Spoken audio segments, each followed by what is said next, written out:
Hello दोस्तों, BCCI के अपने नियम हैं और हर साल वो खिलाड़ियों के साथ कॉन्ट्रैक्ट करता है। ऐसे में T20 वनडे और टेस्ट के खिलाड़ी होते हैं। कुछ खिलाड़ी कुछ प्लेटफॉर्म्स खेलते हैं, कुछ सारे प्लेटफॉर्म खेलते हैं, जिसके अंतर्गत बीसीसीआई ने A+, A, B, C जैसे ग्रेड्स रखे हैं और उस कॉन्ट्रैक्ट के अंतर्गत सारे खिलाड़ियों को लाते हैं। चलिए मैं इस चीज को आपको पूर्ण रूप से समझाता हूँ। A+ में के अंतर्गत वही खिलाड़ी होते हैं जो तीनों प्लेटफॉर्म खेलते हैं और उसमें खिलाड़ी को सालाना इनकम जो होती है वो 7 करोड़ रुपए होती है।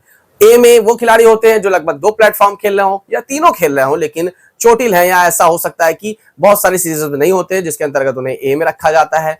बी में और सी में कुछ एक सत्र खेलने वाले, एक प्लेटफॉर्म खेलने वाले खिलाड़ी होते हैं।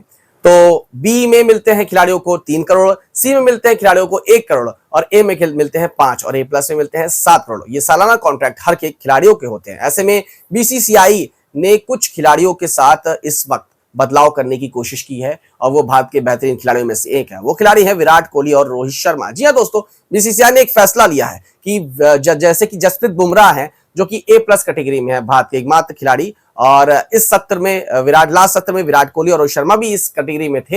हालांकि उन्होंने T20 करियर से संन्यास ले लिया, लेकिन बीसीसीआई ने यह डिसीजन लिया है कि विराट कोहली और रोहित शर्मा को A+ कैटेगरी में रखेंगे। मैं आपको ये चीज इस वजह से बता रहा हूं क्योंकि 2 प्लेटफॉर्म खेलने वाले खिलाड़ी A+ कैटेगरी में रहते हैं, लेकिन बीसीसीआई ने इन दोनों खिलाड़ियों के लिए ये एक नया चीज लाया है कि ये खिलाड़ी A+ कैटेगरी में ही रहेंगे। कहीं ना कहीं ये बहुत बड़ी खुशखबरी है। मतलब इनकी सालाना कॉन्ट्रैक्ट 5 करोड़ की नहीं 7 करोड़ की होने वाली है। वो A+ कैटेगरी में रहने वाले। साथ में कुछ और खिलाड़ी हैं जो कि इस लिस्ट में साइन हो सकते हैं इस सत्र में, और वो है वरुण चक्रवर्ती और उसके बाद हैं श्रेयस अय्यर, अभिषेक शर्मा, नीतीश राणा, वरुण चक्रवर्ती, नीतीश रेड्डी और वरुण चक्रवर्ती। जी हाँ दोस्तों, ये खिलाड़ी कुछ और हैं।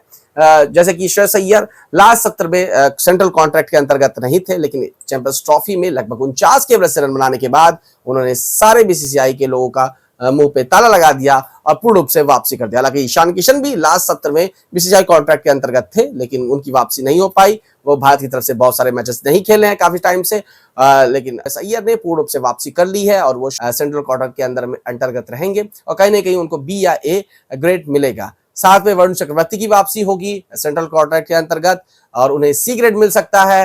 नीतीश कुमार रेड्डी की वापसी होगी और बहुत सारे और भी ऐसे खिलाड़ी हैं। तो सेंट्रल कॉन्ट्रैक्ट के अंदर कहीं ना कहीं विराट कोहली और रोहित शर्मा के लिए जो फायदे की घंटी बची है वो सारे फैंस के लिए बहुत बड़ी खुशखबरी है, क्योंकि वो A ग्रेड के कॉन्ट्रैक्ट लिस्ट में रहने वाले हैं इस सीजन में।